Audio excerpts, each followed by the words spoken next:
Assalamualaikum warahmatullahi wabarakatuh. Kali ini ada kiriman dari beliau Mas Octavian Fernando lagi. Ini kiriman dari beliau yang keberapa saya lupa, udah banyak sekali ya. Ini ceritanya mengirimkan PCB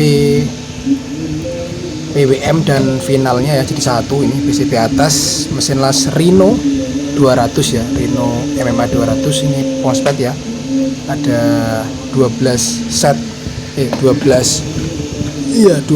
MOSFET atau 6 set ya, satu kanan satu kiri. Ini awalnya kerusakan katanya mesin lasnya baru beli, ini baru ya, kondisinya masih baru. Beliau bukan beliau, ini dari user ya, dari konsumen. Jadi ini juga Mas Octavian kan juga bengkel mesin las juga ya. Ini beliau menyerah, tidak bisa menangani lagi dan dikirim ke saya.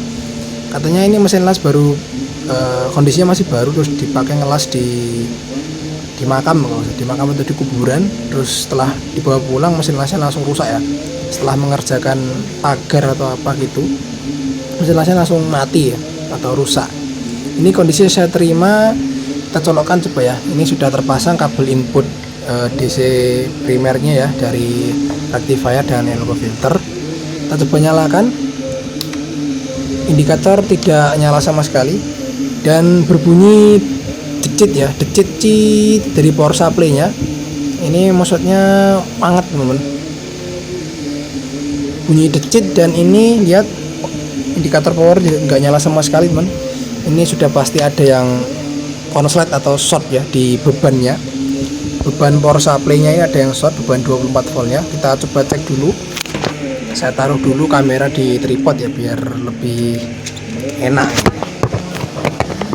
Ini Mas Rapel cek turu bro, nggih. Karya awal asistennya keturun kayak keselen.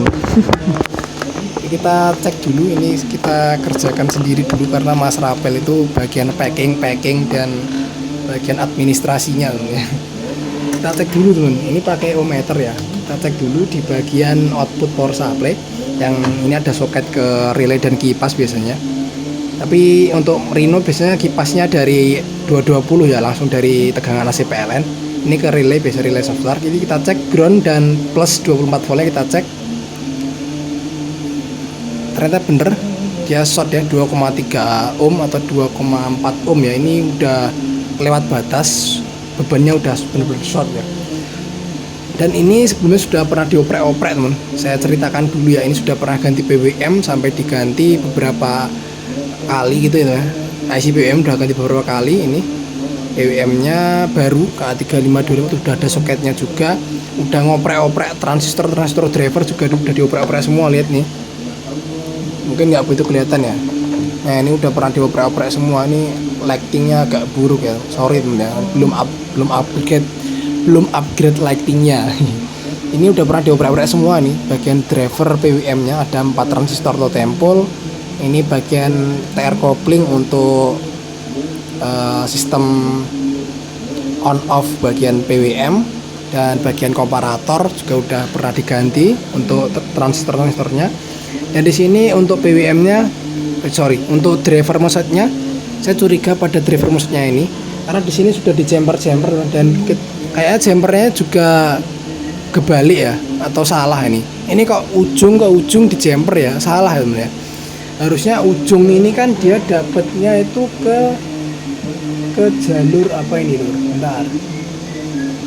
Saya paling ujungnya foto rapat ketok. Biasanya IRF Z24N. Kita coba cari dulu ya yang paling ujung ya. Jadi kita lepas dulu ini jumpernya. Biasanya itu paling ujung sana itu IRF Z24N biasanya. Ada yang beda soalnya ya. Jadi kita urut dulu dari jalur source-nya driver MOSFET. Ini kan ada jalur source-nya MOSFET ya. Jadi yang N channel atau yang IRF Z24N itu kan source-nya itu ke ground. Kedua MOSFET ada 4 ya, 2 N channel, 2 P channel. Yang N channel itu source-nya ke ground, yang P channel yang IRF 9 Z24N itu source-nya ke bagian positif 24 voltnya. Jadi kita cari dulu, kita lepas dulu teman yang jumpernya salah ini.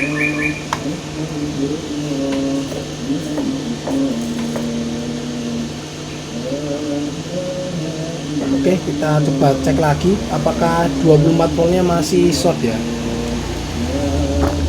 ini agak nggak kelihatan ya. Ya dia udah nggak short lagi temen. Kita coba cari ya. Kita coba cari. Ini yang positif, yang ground dulu lah. Kita cari ground yang mana? Cari groundnya dulu. Yang sebelah mana? Nah ini ground, berarti dia ini yang nomor 3 dari sebelah kiri. Ini adalah N channelnya. Ini terhadap ground dia nyambung kaki source-nya. Ya nyambung ya, 0 nyambung. Berarti yang pertama bener ya, yang paling kiri pojok ini adalah IRF Z24N harusnya. Ini groundnya nyambung temen ya, 0 ya, bener ya. Sudah bener, berarti memang terbalik ini ya, salah posisinya. Harusnya source-nya ini ground, kok tadi disambung ke paling pojok yang sebelah kanan ya. Dan urutannya kalau dibalik seperti ini urutannya menjadi NPNP ya. Jadi ini IRF Z24N, nomor 2 IRF 9Z24N, nomor 3 kembali IRF Z24 lagi. Yang terakhir paling pojok kanan ketika dibalik itu yang paling pojok adalah IRF 9Z atau P channel. Jadi yang pojok ini dapat source-nya dapat positif, nomor 2 source-nya dapat positif, 1 dan 3 dapat ground. Jadi ini tadi salah, kebalik ya. Kita akan lepas dulu nih. Lepas dulu dan kita coba lepas dulu untuk MOSFET-nya. Kita akan sekalian ngecek ya bagian PWM-nya apakah normal atau belum. Jadi nanti sekalian dicek aja. Biasanya kalau itu rusak itu sender di sini ikutan rusak teman ya. Sender di bagian gate-nya itu ikutan bermasalah ini. Ini ada sender ya, ada sender dan dioda 4148 ini kita ganti nanti. Biasanya sender ini ikutan rusak kalau jalur di sini ada yang konslet ya. Nih sendernya. Sendernya sender 15 volt teman ya. Kita lepas dulu dan nanti kita cek masing-masing tegangan gate-nya terhadap ground menggunakan osiloskop juga teman ya. Oke, sender sudah tak ganti, lihat ya, sender 15 voltnya dan ini sudah saya solder ulang. Yang sekiranya kendor-kendor di solder ulang ya, di resoldering. MOSFET belum saya pasang, kita akan ngecek dulu untuk ukur dulu tegangan PWM-nya dan sekaligus cek pakai osiloskop ya. Oke, bismillah kita nyalakan. Ya di sini LED sudah menyala ya, sudah menyala hijau. Tadi kan nggak nyala sama sekali ya. Kita akan cek dulu tegangan output dari power supply-nya berapa volt, apakah normal atau tidak. Di sini ya kelihatan. Di multimeter fluke ini 25 volt, 7 stabil. Untuk 12 voltnya kita cek di kaki nomor 15 IC PWM K3525 nya. Kita cek kaki nomor 15 ada di mana? Nomor 15 ada di bawah.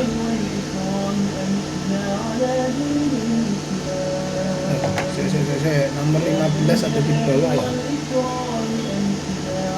Ini 12 volt aman temen. Output dari PWM kita coba cek dulu ya. Kaki nomor 14 output B nya 5,4, nomor 11 5,4 juga. Ini kaki nomor 8 sebagai pin softar ini harus wajib hadir ya. 4,7 sampai 5 volt. Ada 4,76 stabil, nggak ada naik turun. Kaki nomor 2 dan nomor 16 ini 5 volt ya untuk VRF, dan nomor 2 itu inverting kalau nggak salah ya. Inverting atau non inverting, kita inverting ya. Nomor 16 itu juga 5 volt ya, karena kaki nomor 16 dan kaki nomor 2 itu di jumper ya untuk jalurnya, dan dia dapat C atau dapat kapasitor 104 ya, kapasitor non polar atau kapasitor untuk filter tegangan VRF-nya di sini. Ya agak bahaya, tak matikan.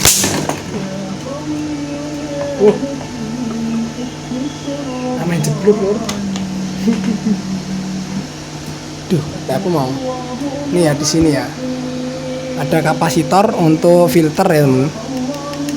Filter bagian VRF.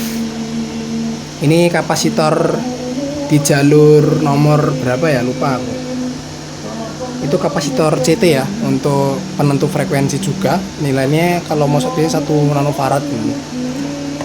Di kapasitornya kalau nilainya ngedrop atau nilainya mengecil biasanya ada pengaruhnya ke jalur apa itu, ke jalur PWM-nya, jadi PWM-nya nggak stabil. Tanyakan lagi, bismillah, tadi sempat konslet itu kenapa kena jalur input ya tadi.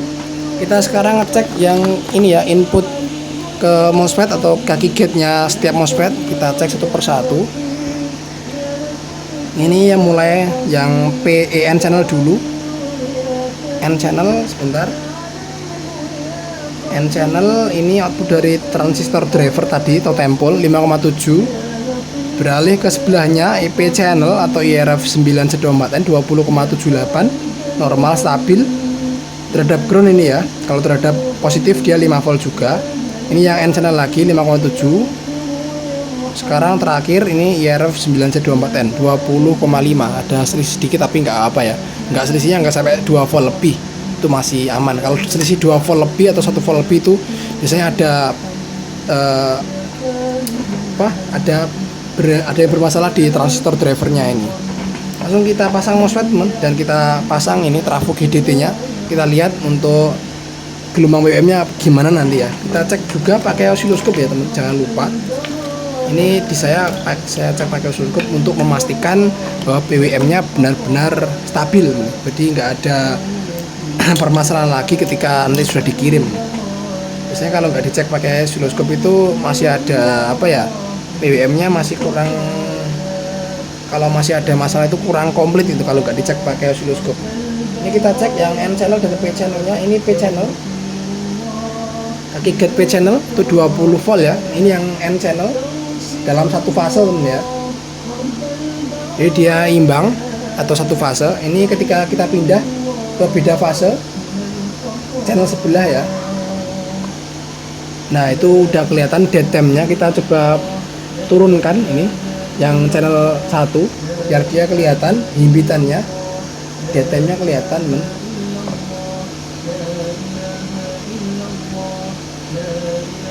hilang malah.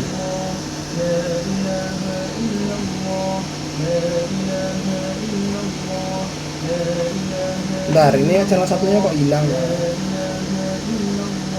Ini ya, ini channel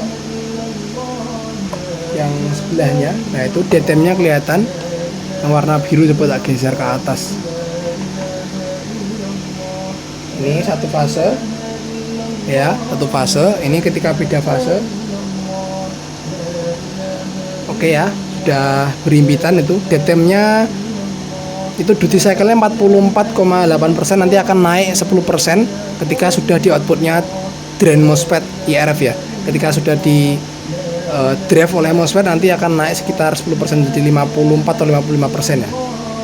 Ini N dan P channel. Sekarang kita coba N dan N channel. Ini N channel 1, ini N channel 2. Oke, dia beda fase ya, menyilang.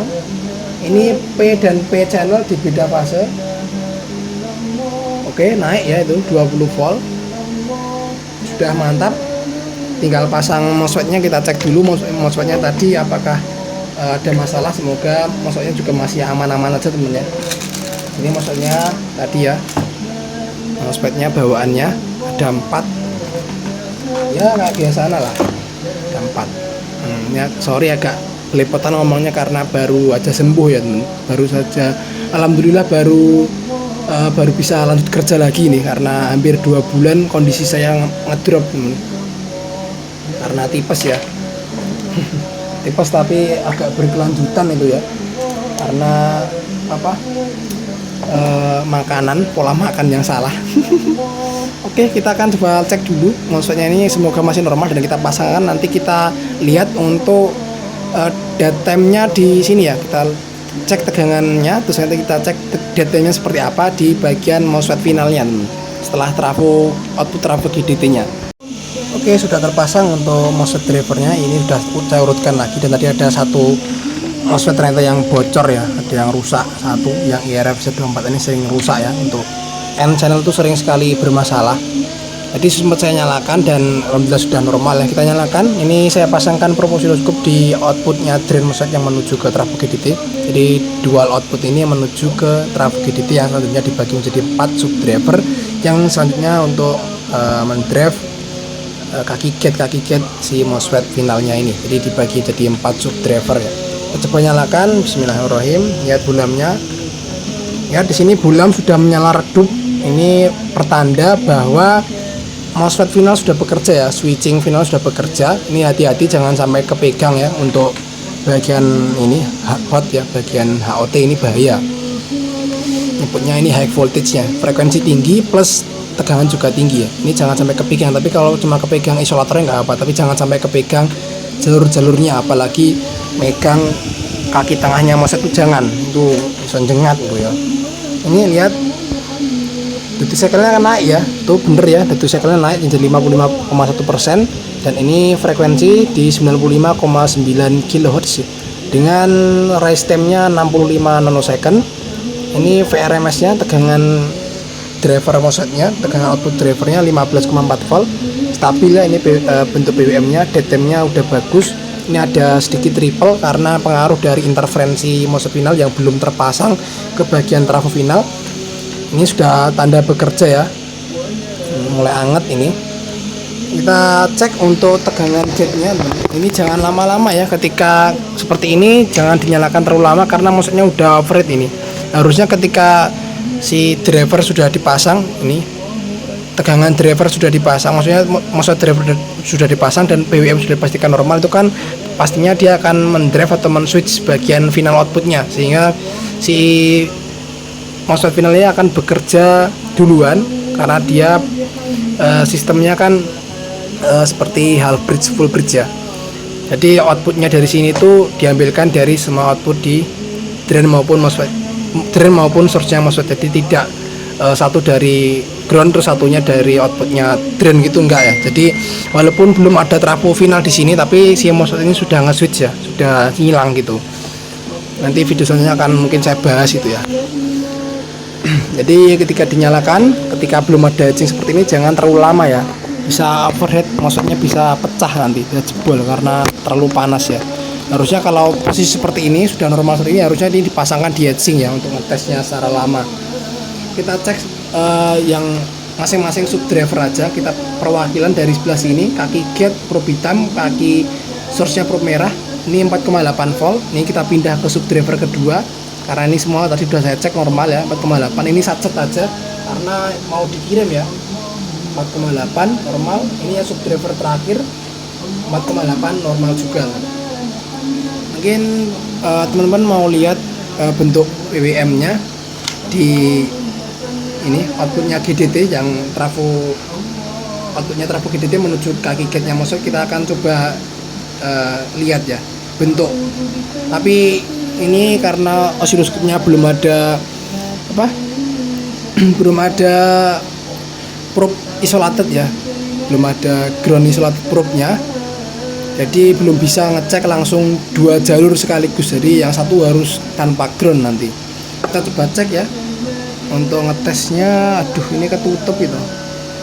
Ini manual Pak ya, saya bentar. Kita akan coba cari cara dulu teman, untuk bisa melihat bagian detemnya di jalur MOSFET final ya teman ya. Jadi biar kelihatan teman-teman nanti ya. Yang itu saya pegang aja, yang di sebelah sini. Yang satu saya pegang, tapi ini groundnya hati-hati, jangan sampai kepegang ya. Bisa nyetrum karena ini groundnya belum oscillated ya teman ya. Jadi harus benar-benar hati-hati. Kita nyalakan. Bismillahirrahmanirrahim. Bismillah. Itu ya. Ini kita pasangkan di sini. Oh, besar banget teman ya. Kita naikkan dulu nih. Oke, itu detemnya seperti itu teman. Nah, itu ya. Itu nah ini yang pas nih, ini detemnya ini. Itu ada ripple banyak karena groundnya belum, yang satu nggak terpasang ya, tapi sudah normal. Kita cek lagi. Nah itu ripple-nya sangat besar teman, karena belum punya isolated probe ya, belum punya probe yang isolated groundnya. Ini groundnya masih dari satu, jadi belum bisa ngecek dua jalur sekaligus dengan ground yang berbeda gitu. Karena yang high side dan low side kan groundnya, kaki source nya kan ada yang dapat positif, ada yang dapat ground ya gitu. Ini sudah normal, sip, ini siap kirim. Dan untuk ngetesnya mungkin teman bisa cek secara manual ya. Ini dipegang, tapi udah posisi mati ya, posisi off dimatikan dulu, jangan posisi nyala, udah dipegang ini nyetrum. Ini kita cek satu persatu, maksudnya kita raba-raba. Kalau semua MOSFET sudah panasnya merata atau panasnya sama, berarti ini switchingnya sudah normal. Ini udah rata semua ya, sip. Mungkin cukup sekian dulu untuk video kali ini, semoga bisa bermanfaat karena ini juga terburu-buru, itu kiriman masih banyak sekali teman. Ini juga masih ada, ini dari mana ini ya, dari luar Jawa ini kebanyakan. Oke, kita langsung packing aja nanti ya. Terima kasih untuk video ini, semoga bisa bermanfaat. Sampai jumpa di video selanjutnya. Wassalamualaikum warahmatullahi wabarakatuh.